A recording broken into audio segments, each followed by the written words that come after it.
दोस्तों आज की video very very most important है क्योंकि मैं आज 5 प्रश्न लेकर आया हूं जबरदस्त। वो भी एक एक नंबर के। क्योंकि यह जो प्रश्न है, पांचों प्रश्न आपके लिए ऑब्जेक्ट में देखने के लिए जरूर मिलेंगे।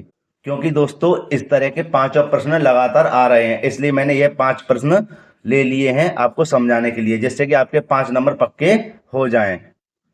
तो दोस्तों वीडियो शुरू करने से पहले मेरा आपसे निवेदन है, अगर वीडियो अच्छी लगती है तो एक लाइक जरूर करना। जो छात्र चैनल पर नए हो वह चैनल को जरूर सब्सक्राइब करें तथा बेल आइकन को प्रेस करें, जिससे आने वाली वीडियो को नोटिफिकेशन समय समय पर मिलता रहे। तो दोस्तों पहला प्रश्न पढ़ लेते हैं। पहला प्रश्न कुछ इस प्रकार लिखा हुआ है। एक कक्षा में 45 विद्यार्थी हैं। यदि छात्रों की संख्या छात्राओं की 2/3 हो तो छात्राओं की संख्या ज्ञात कीजिए, या छात्रों की संख्या बताइए। दोस्तों इस तरह का प्रश्न किस प्रकार हल होगा, देखिए इसको हम कैसे लिखेंगे। सबसे पहले जो पूछा है वही आपको लिखना है, ठीक है। यहां पर हम लिख देंगे क्या कि माना माना छात्राओं की संख्या कितनी है, x है। दोस्तों ध्यान पूर्वक समझना, पूरी गारंटी है समझाने की, आपको वीडियो पसंद भी आएगी, ठीक है। देखिए अब बच्चों यहाँ पर ध्यान दीजिए, लिखा हुआ है एक कक्षा में 45 विद्यार्थी हैं। समझना, 45 विद्यार्थी हैं कक्षा में। तो इसमें बात क्या है कि लड़का और लड़की है ना, दोनों, मतलब छात्र और छात्राएं दोनों दी हुई हैं, लेकिन कितनी है, 45 है। कितनी है, 45। तो हमें बस यह बताना है कि छात्राएं कितनी है। अगर हमें छात्राओं की पता पड़ जाएगी तो छात्र जो थे उनकी संख्या तो अपना पता पड़ जाएगी। देखिए कैसे कि यहां पर देखते हैं, यदि छात्रों की संख्या, क्या कहता है, छात्रों की संख्या छात्राओं की 2/3 हो तो इसको हम कैसे लिखेंगे। यदि छात्राओं की संख्या, हमने लिखा था छात्रा कितनी मानी थी, x। कितनी मानी थी, x। और इधर ही कहता है क्या कि छात्राओं की 2/3 हो तो 2/3 क्या हो, छात्राओं की संख्या की गुनी। क्या हो, का और की आ जाए, क्या करते हैं, गुनी। मतलब यहां पर हो जाएगा हमारा x बराबर कितने छात्र छात्रा हैं दोनों मिला के, 45। कितने हैं, 45, ठीक है। अब इसको सरल कर देते हैं। कैसे कि इसका लासा ले लेंगे यहां पर और एक लगा देंगे इसके बट्टे नीचे, तो एक का कोई नीचे महत्व तो नहीं है, ठीक है। लासा आएगा हमारा कितना, 3, और 3 की इधर गुणा कर देंगे, क्या हो जाएगा, 3x प्लस के एक की जब कभी गुणा इधर करेंगे तो क्या आएगा, 2x का 2x ही आएगा, है ना, बराबर 45। यहां देखिए 3x और 2x कितने हो गए, 5x हो गए, और बट्टे में कितना है, 3, बराबर यहां पर कितना है, 45, ठीक है। अब देखिए, अब यहां पर हम क्या करेंगे, क्रॉस मल्टीप्लाई कर देंगे एक लगाकर। एक की गुणा इधर कर देते हैं तो हो जाएगा हमारा कितना, 5x, और 3 की गुणा इधर करना चाहो तो कर दो, नहीं तो ऐसे ही लिख दीजिए 45 गुणा 3, और x बराबर हो जाएगा 45 गुणा 3 बट्टे में 5, और 5 निम 45, 5 निम 45, यह हो जाएगा आपका x बराबर 9 तिया 27। तो हमें क्या पूछा था, हमें यहां पर तो ये पूछा था कुल के क्या छात्राओं की संख्या ज्ञात कीजिए, और हमने छात्रों की संख्या मानी थी x, तो x हमारी मतलब छात्रा हमारी कितनी आ गई, 27। तो दोस्तों यही हमारा आंसर है। अब चलते हैं दूसरे प्रश्न की ओर। दोस्तों इससे पहले मैं आपके लिए इस प्रश्न को दोबारा समझाना चाहूंगा। कैसे कि यहां पर लिखा हुआ था कि एक कक्षा में 45 विद्यार्थी थे। यदि छात्रों की संख्या छात्राओं की कितनी थी, 2/3 थी, है ना।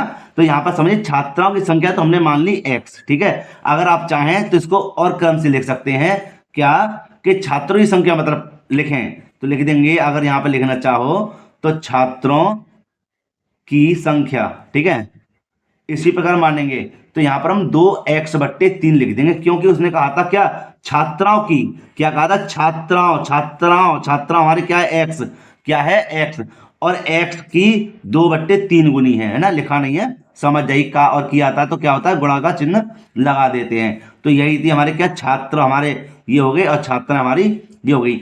इन दोनों मतलब लड़के और लड़कियां थी, कितनी थी, 45 थी, है ना, कितनी थी, 45।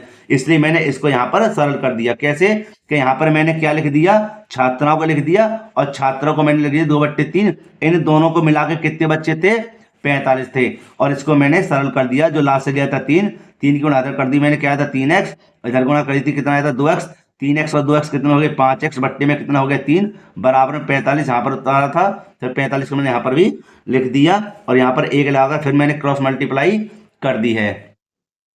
तो यहाँ पर आया था मेरा 5x और यहाँ पर आया था 45 गुणा 3 और 5 का मैंने इधर बट्टे में लेके इसका लगा दिया भाग, कितनी बार आया था 9 तिया 27 आंसर। तो हमें पता पड़ गया कितना कि ये हमारी कितनी थी, छात्रा हमारी कितनी आई है 27। ठीक है, अब चलते हैं दूसरे प्रश्न की ओर। देखो दोस्तों दूसरा प्रश्न है, दो क्रमागत संख्याओं का योगफल 21 है, उन संख्याओं को बताइए। ठीक है, उन संख्याओं को बताइए कौन सी क्रमागत, कौन सी संख्या है ऐसी क्रमागत। तो ऐसे प्रश्न को हल करने के लिए सबसे पहले लिखेंगे यहां पर, माना दो क्रमागत संख्याएं, दो क्रमागत संख्याएं कितनी है हमारी, एक मान लेते हैं x क्रमागत है ना, माने लगातार, और तथा दूसरी लिख लेते हैं x प्लस के 1। ठीक है, ये हमारी दो क्रमागत संख्या हो। भाई x के बाद में 1 आएगा ना तो x प्लस के 1 मैंने कर दिया। अब कहता है कि दो क्रमागत संख्याओं का योगफल, मैंने ये दो संख्या मानी है ना, इनका योगफल यहां पर लिख देते प्रश्नानुसार। ठीक है, और यहां लिख देंगे x और x प्लस का 1। ठीक है, दोनों क्रमागत आ गई, इन दोनों का योगफल, समझे ना, इन दोनों का योगफल कितना है 21 है। कितना है दोस्तों 21 है। बस इतना सा सवाल है, लिख लीजिए कि 1x और 1x कितना हो गया 2x हो गया। अब ठीक है, और प्लस का क्या है हमारे पास, प्लस का 1 है। भाई 1x और 1x 2x हो गया, प्लस का हमारे पास 1 है, बराबर में 21 आ गया। ठीक है, तो 2x ये रहा और 21 हमारे ये रहे, इसको जब पक्षांतर करेंगे तो क्या हो जाएगा -1 हो जाएगा, है ना। यहाँ हो जाएगा 2x बराबर 21 में से 1 गया तो कितने बचे 20 बचे, कितने बचे 20 बचे।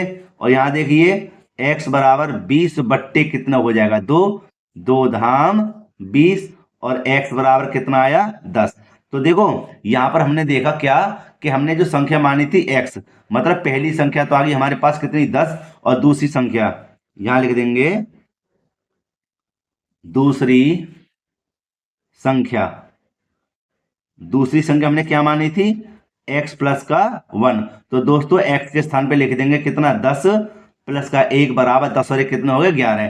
तो हमें दो संख्या प्राप्त हुई लगातार क्रम से, एक 10 और एक 11, यही दोनों हमारे आंसर हैं। दोस्तों इस तरह के प्रश्न ही आपको मिलेंगे वहां पर, ऑब्जेक्टिव है ना 20 प्रश्न मिलेंगे, तो आप इन प्रश्नों को जरूर करके आना। ठीक है, अब चलते हैं दोस्तों इसके तीसरे प्रश्न की ओर।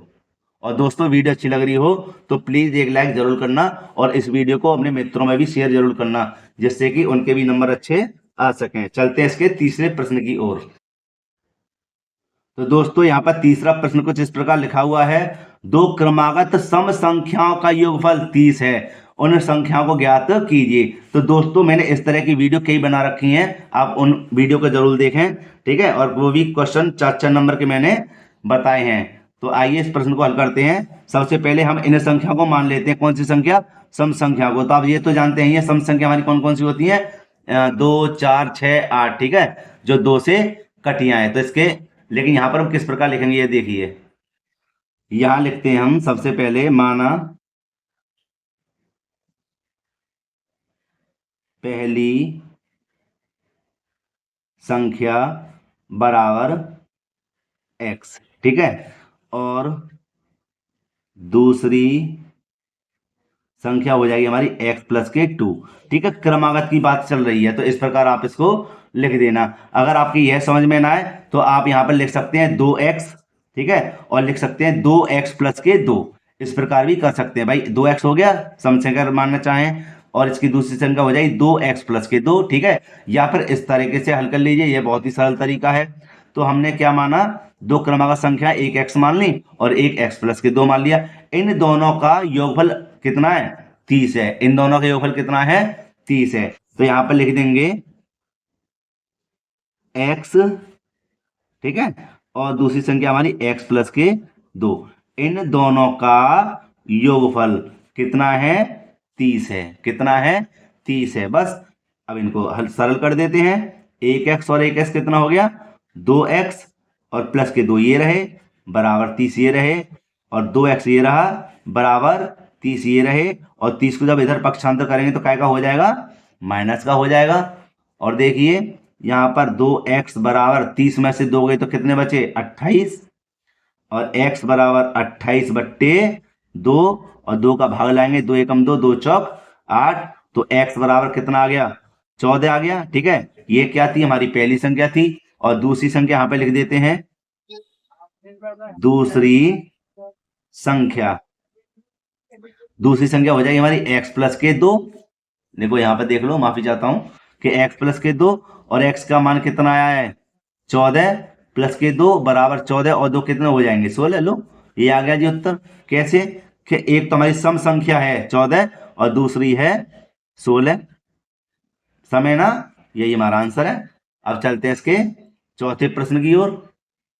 देखो चौथा प्रश्न बिल्कुल सेम टू सेम ऐसे ही हल होगा। हमेशा याद रखना, कभी भी दो क्रमागत विषम संख्या हो, सम संख्या हो, तो इन्हीं को विषम मान लेते हैं, जो मैंने अभी हल करा है, और उन्हीं को ही सम मान लेते हैं। ठीक है, तो देखो कैसे इसको लिखेंगे, पहले पढ़ लेते हैं प्रश्न को। दो क्रमागत विषम संख्याओं का योगफल 40 है, उन संख्याओं को ज्ञात कीजिए। तो देखो लिख देंगे, माना दो क्रमागत विषम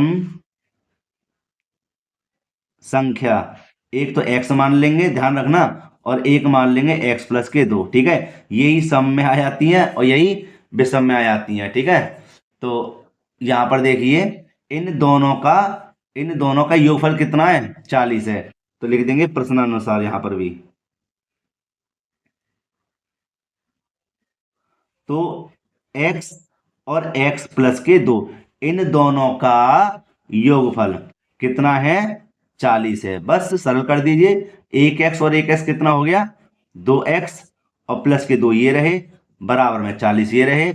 यहां लिख देंगे 2x बराबर में 40, इसको पक्षांतर करेंगे तो माइनस का 2 हो जाएगा, यहां हो जाएगा 2x। ठीक है, और 40 में से 2 गए तो कितने बचे, 38 बचे। ठीक है, और x बराबर 38 बट्टी कितना हो जाएगा, 2, और 2 का भाग जब इधर लाएंगे तो कितनी बार जाएगा, 19 बार, और x बराबर कितना आया, 19। ठीक है, एक तो विषम संख्या होगी हमारी कितनी, 19। अब देखो यहां पर लिख देते हैं दूसरी विषम संख्या, या दूसरी संख्या कितनी हो जाएगी, x प्लस के 2, और x का मान कितना आया था दोस्तों, 19, और प्लस के 2 बराबर कितना हो जाएगा, 19 और 2 21। दूसरी संख्या हमारी विषम संख्या 21 आ गई।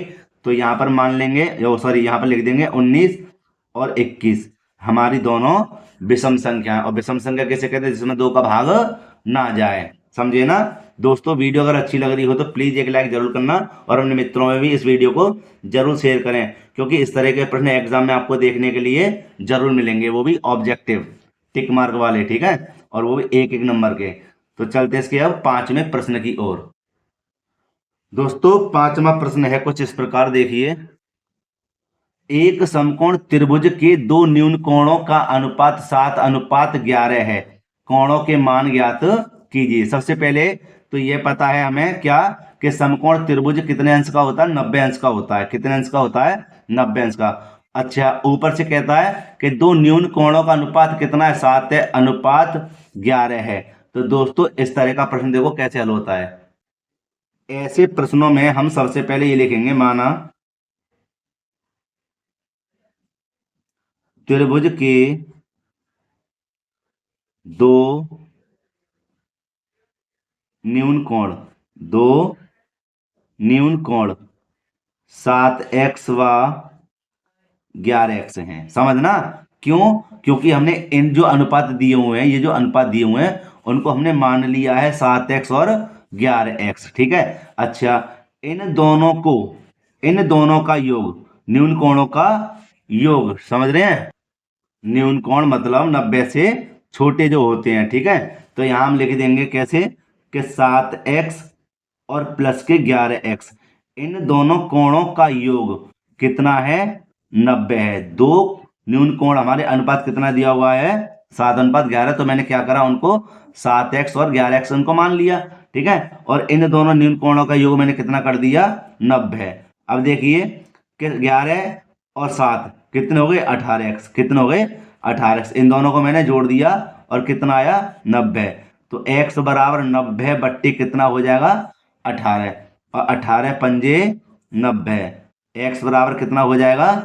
5 हो जाएगा। ठीक है, अब देखो, अब हमें क्या करना है कि ये जो हमने कोण माने हैं, हमने जो कोण माने हैं 7x और 11x, इनके मान रख देते हैं। तो लिख देंगे यहाँ पर सबसे पहले ये लिख देंगे कि 7x। ठीक है, तो यहाँ पर हमारा 7 तो है ना भाई, यहाँ लिख देंगे 7x, है ना, बराबर 7 तो ये रहे, और x का मान कितना आया है? 5, तो x के स्थान पे लिख देंगे 5।